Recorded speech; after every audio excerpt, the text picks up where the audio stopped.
Hello friends, स्वागत है आप सभी का ऑनलाइन प्रिपेयर चैनल में। फ्रेंड्स, आज के वीडियो में हम बात करेंगे एमपीईएसबी यानी कि मध्य प्रदेश कर्मचारी चयन मंडल के ऑनलाइन फॉर्म फिलअप के लिए प्रोफाइल आईडी कैसे क्रिएट करें। एमपीईएसबी के द्वारा जो भी वैकेंसी जारी की जाती है उनका फॉर्म फिल करने के लिए आपके पास प्रोफाइल आईडी होना आवश्यक है। यदि आपने अभी तक रजिस्ट्रेशन नहीं किया है तो सबसे पहले आपको रजिस्ट्रेशन करना है। इसके बाद ही हम फॉर्म फिल कर सकते हैं। तो चलिए अब हम रजिस्ट्रेशन करते हैं। ये एमपीईएसबी का ऑफिशियल पोर्टल है। इस पोर्टल की लिंक वीडियो के डिस्क्रिप्शन बॉक्स में दे दी जाएगी। ऑनलाइन फॉर्म पे क्लिक करें। ये एमपीईएसबी का एमपी ऑनलाइन पोर्टल है। इस पोर्टल की लिंक वीडियो के डिस्क्रिप्शन बॉक्स में दे दी जाएगी। आप उस लिंक पर क्लिक करके डायरेक्टली इसी वेबसाइट पर पहुंच जाएंगे। इसी वेबसाइट के द्वारा हम प्रोफाइल क्रिएट करेंगे। और यदि आप मोबाइल से आवेदन कर रहे हैं तो वेबसाइट ओपन करने के बाद इस थ्री डॉट पे क्लिक करें। डेस्कटॉप साइट पे क्लिक करें। अब आप आसानी से आवेदन कर पाएंगे। पेज को स्क्रॉल करें। उम्मीदवार प्रोफाइलिंग पे क्लिक करें। यहाँ से आप अपनी प्रोफाइल को क्रिएट कर सकते हैं, अपडेट कर सकते हैं। प्रोफाइल क्रिएट करने के लिए कोई भी शुल्क नहीं है, यानी कि निःशुल्क है। आप अपनी प्रोफाइल को स्वयं से ही बना सकते हैं। प्रोफाइल पंजीकरण के लिए प्रोफाइल पंजीकरण फॉर्म पे क्लिक करें। प्रोफाइल पंजीयन, क्या आपके पास पूर्व में पंजीकृत प्रोफाइल आईडी है, हाँ या नहीं सिलेक्ट करें। नहीं सेलेक्ट करें। अब यहाँ पर मोबाइल नंबर एंटर करें और ईमेल एड्रेस एंटर करें। कैप्चा आंसर फिल करें और ओटीपी प्राप्त करें पे क्लिक करें। अब आपके मोबाइल नंबर पे ओटीपी प्राप्त हो चुका है, उस ओटीपी को यहाँ पर एंटर करें। यदि आपको ओटीपी प्राप्त नहीं हुआ है तो ओटीपी पुनः प्राप्त करें पे क्लिक करके ओटीपी प्राप्त कर सकते हैं। ओटीपी एंटर करने के बाद ओटीपी सत्यापन करें पे क्लिक करें। पंजीकरण करें पे क्लिक करें। अब यहाँ पर आप प्रोफाइल रजिस्ट्रेशन नंबर और पासवर्ड एंटर करें। यदि आप पहले से ही रजिस्ट्रेशन कर चुके हैं, आपको आईडी और पासवर्ड प्राप्त हो चुका है, किंतु आपने प्रोफाइल कंप्लीट नहीं किया है, तो क्या आपके पास पूर्व में पंजीकृत प्रोफाइल आईडी है? यहाँ पर आपको हाँ सेलेक्ट करना है। इसके बाद यहाँ पर सामान्य पंजीकरण क्रमांक यानी कि प्रोफाइल नंबर इंटर करना है और यहाँ पर पासवर्ड इंटर करना है, जो कि आपके मोबाइल नंबर पे प्राप्त हुआ है। कैप्चा आंसर फिल करें और लॉगिन पे क्लिक करें। लॉगिन करने के बाद इस तरीके से आपका पेज ओपन हो जाएगा। प्रोफाइल पंजीयन ई केवाईसी सत्यापन फॉर्म, क्या आपके पास आधार क्रमांक है? हाँ सेलेक्ट करें। ई केवाईसी ओटीपी द्वारा सत्यापन सिलेक्ट करें। यदि आपके आधार नंबर पर मोबाइल नंबर लिंक नहीं है तो आप ई केवाईसी बायोमेट्रिक द्वारा सत्यापित करेंगे। इसके लिए आपके पास बायोमेट्रिक डिवाइस होना आवश्यक है। आधार में मोबाइल नंबर कैसे लिंक करना है हम पहले ही वीडियो अपलोड कर चुके हैं। आगे बढ़ाएं पे क्लिक करें।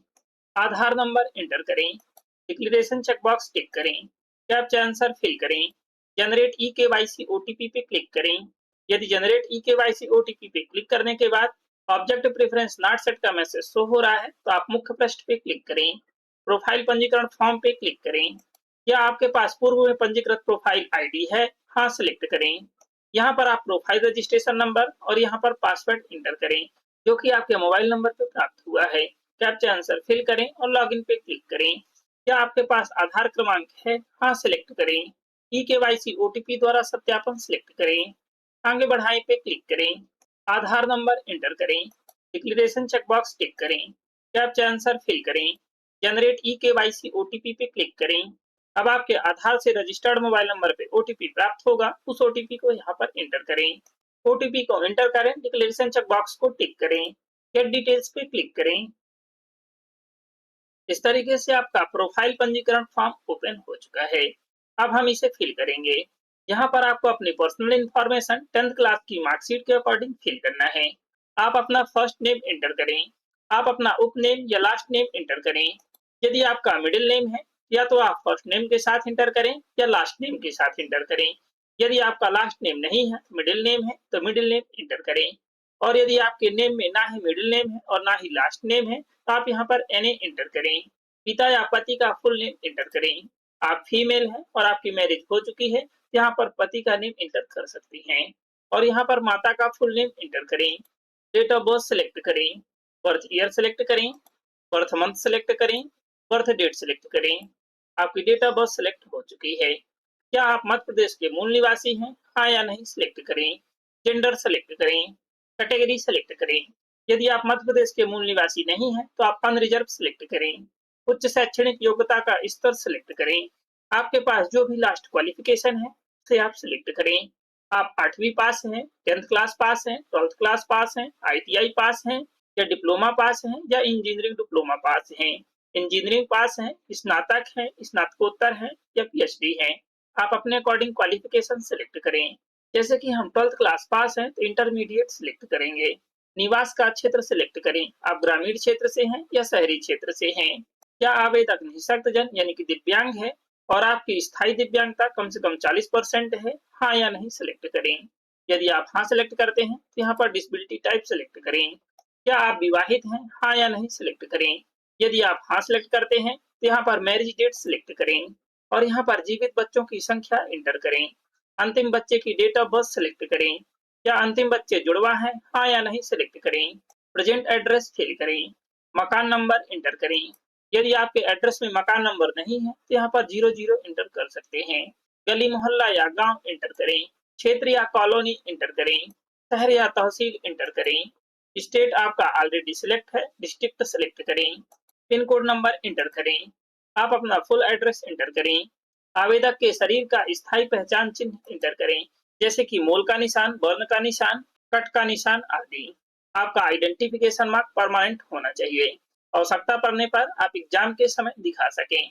यदि आपके बॉडी में कोई भी आइडेंटिफिकेशन मार्क नहीं है तो आप यहाँ पर NA या फिर नो मार्क एंटर कर सकते हैं। परीक्षा कक्ष में प्रस्तुत किया जाने वाला फोटो युक्त पहचान पत्र। आईडी सिलेक्ट करें। Voter ID card, Aadhaar card, driving licence, PAN card, passport.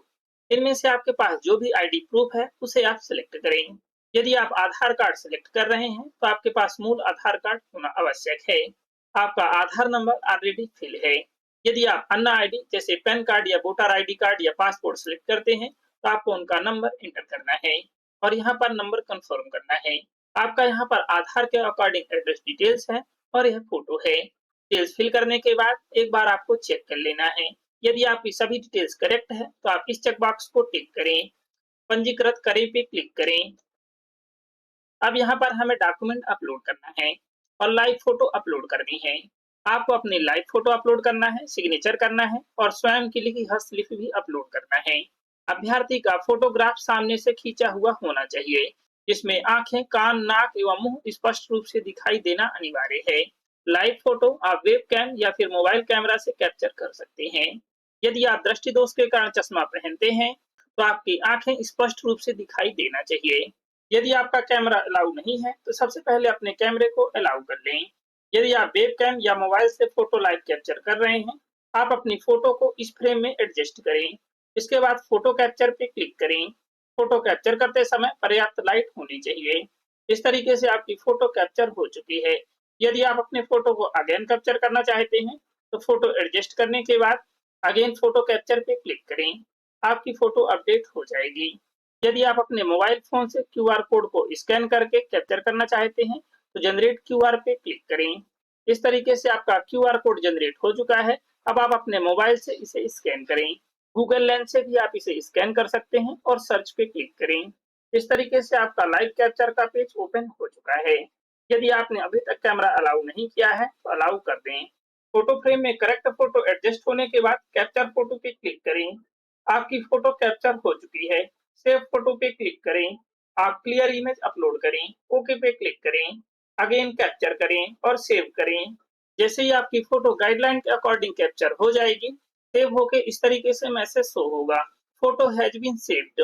Okay पे क्लिक करें। इस तरीके से आपकी फोटो कैप्चर हो चुकी है। यदि आप और फोटो कैप्चर करना चाहते हैं तो अगेन कैप्चर फोटो पे क्लिक करें।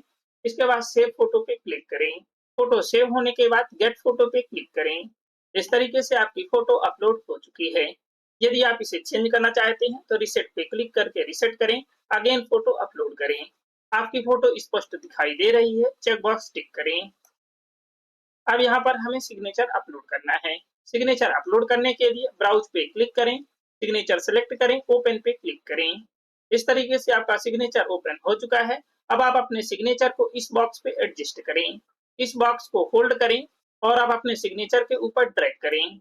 यदि आप इस बॉक्स का साइज इंक्रीज करना चाहते हैं तो आप इन कॉर्नर को होल्ड करके आप अपने बॉक्स का साइज इंक्रीज या डिक्रीज कर सकते हैं। सिग्नेचर राइट एडजस्ट करने के बाद राइट आइकन पे क्लिक करें। इस तरीके से आपका सिग्नेचर अटैच हो चुका है और यहाँ पर हैंड रिटन डिक्लेरेशन है। मैं से लेकर की जा सकती है तक आपको कॉपी करना है। या फिर यदि आप इंग्लिश में कॉपी करना चाहते हैं तो आई हेयर बाय से कैंसिल्ड तक कॉपी करना है। आप व्हाइट ब्लैंक पेज पर ब्लैक या ब्लू इंक से लिख सकते हैं और साथ ही उसी पेज पर लास्ट में सिग्नेचर भी कर सकते हैं। इसके बाद स्कैन करें और यहाँ पर अपलोड करें। सिग्नेचर का जो फाइल फॉर्मेट है वो जेपीजी या जेपीईजी में होना चाहिए और इसका जो फाइल साइज है वो 220 केबी से कम होना चाहिए। आपका सिग्नेचर स्पष्ट रूप से दिखाई दे रहा है, इस चेक बॉक्स को टिक करें। अब यहाँ पर हमें हैंड रिटन डिक्लेरेशन अपलोड करना है। ब्राउज पे क्लिक करें, हैंड रिटन सेलेक्ट करें, ओपन पे क्लिक करें। इस तरीके से आपका हैंड रिटन डिक्लेरेशन ओपन हो चुका है। अब आप इस बॉक्स को होल्ड रखें। इसके बाद हैंड रिटन में ड्रैग करें। अब आप कॉर्नर को होल्ड करके इस बॉक्स का साइज इंक्रीज या डिक्रीज कर सकते हैं। हैंड रिटन बॉक्स में एडजस्ट करने के बाद राइट आइकन पे क्लिक करें। आपका हैंड रिटन भी अपलोड हो चुका है। आपका हैंड रिटन स्पष्ट दिखाई दे रहा है, इस चेक बॉक्स को टिक करें। लाइक फोटो, सिग्नेचर और हैंड रिटन अटैच करने के बाद upload photo, signature, handwritten text पे क्लिक करें। इस तरीके से आपका फोटो, सिग्नेचर और हैंड रिटन अपलोड हो चुका है। अब हमें डेट ऑफ बर्थ प्रूफ के लिए मार्कशीट अपलोड करना है। आप यहाँ पर 8th या 10th या 12th की मार्कशीट अपलोड करें। डॉक्यूमेंट का जो फाइल साइज है वो 150 केबी से कम होना चाहिए और इसका जो फाइल फॉर्मेट है वो जेपीजी में होना चाहिए। डॉक्यूमेंट का विड्थ 700 से 800 पिक्सल और हाइट 400 से 950 पिक्सल के बीच होना चाहिए। मार्कशीट अपलोड करने के लिए चूज फाइल पे क्लिक करें, मार्कशीट सिलेक्ट करें, ओपन पे क्लिक करें। मार्कशीट अटैच करने के बाद अपलोड बर्थ सर्टिफिकेट पे क्लिक करें। इस तरीके से आपकी मार्कशीट अपलोड हो चुकी है। अब आप click to download birth certificate पे क्लिक करके व्यू कर सकते हैं। और यदि आप reserve category SC, ST, OBC या ईडब्ल्यूएस कैंडिडेट हैं तो आप अपना कैटेगरी सर्टिफिकेट अपलोड करें। सेम तरीके से अपलोड करें। यदि आप दिव्यांग कैंडिडेट हैं तो यहाँ पर दिव्यांगता का प्रमाण पत्र अपलोड करें। सभी डॉक्यूमेंट अपलोड करने के बाद सबमिट डिटेल्स पे क्लिक करें। इस तरीके से आपकी प्रोफाइल कंप्लीट हो चुकी है। यहाँ से भी आप अपने डॉक्यूमेंट को चेक कर सकते हैं। प्रिंट प्रोफाइल रिसिप्ट पे क्लिक करके आप अपनी प्रोफाइल को प्रिंट कर लें। होम पे क्लिक करें। यदि आप बाद में भी प्रोफाइल को अपडेट करना चाहते हैं तो अपडेट कर सकते हैं। उम्मीदवार प्रोफाइलिंग पे क्लिक करें। यदि आप अपने प्रोफाइल को अपडेट करना चाहते हैं तो प्रोफाइल पंजीकरण फॉर्म संशोधन पे क्लिक करके संशोधित कर सकते हैं। यदि आप अपनी प्रोफाइल में डॉक्यूमेंट अपलोड करना चाहते हैं, प्रिंट करना चाहते हैं तो आप प्रोफाइल रसीद पुनर्मुद्रण या अपलोड दस्तावेज पे क्लिक करें। इसके बाद यहाँ पर प्रोफाइल रजिस्ट्रेशन नंबर इंटर करें, पासवर्ड इंटर करें, कैप्चा आंसर फिल करें और सबमिट पे क्लिक करें। इसके बाद आप सेम तरीके से डॉक्यूमेंट अपलोड कर सकते हैं, प्रोफाइल को प्रिंट कर सकते हैं। यदि आपके पास प्रोफाइल पंजीकरण क्रमांक नहीं है तो आप आवेदन का प्रोफाइल पंजीकरण क्रमांक प्राप्त पे क्लिक करके प्रोफाइल रजिस्ट्रेशन नंबर प्राप्त कर सकते हैं। और यदि आपके पास पासवर्ड नहीं है तो आप फॉरगेट प्रोफाइल पासवर्ड पे क्लिक करके पासवर्ड प्राप्त कर सकते हैं। यदि आप अपना मोबाइल नंबर चेंज करना चाहते हैं तो आप प्रोफाइल पंजीयन में मोबाइल नंबर अपडेट एवं पासवर्ड प्राप्त ई-केवाईसी सत्यापन द्वारा आप इस लिंक पर क्लिक करके मोबाइल नंबर चेंज कर सकते हैं और पासवर्ड प्राप्त कर सकते हैं। उपलब्ध सेवाएं पे क्लिक करें। अब यहाँ पर उपलब्ध सेवाएं में जो भी वैकेंसी ऑनगोइंग है वो यहाँ पर शो होंगी। आप उनके आवेदन पत्र के सामने आवेदन आइकन पे क्लिक करके प्रोफाइल रजिस्ट्रेशन नंबर और डेट ऑफ बर्थ के द्वारा फॉर्म फिल कर सकते हैं। यह रजिस्ट्रेशन सिर्फ आपको एक बार करना था। अब आप अपनी प्रोफाइल को समय समय पर अपडेट करते रहें। आई होप कि ये इन्फॉर्मेशन आपके लिए हेल्पफुल होगी। यदि ये इन्फॉर्मेशन आपके लिए हेल्पफुल है तो प्लीज वीडियो को लाइक और शेयर जरूर करें। यदि आप चैनल पे न्यू हैं तो प्लीज चैनल को सब्सक्राइब जरूर करें और साथ ही बेल आइकन को भी प्रेस करें ताकि हर वीडियो की नोटिफिकेशन आपको मिल सके। Thank you.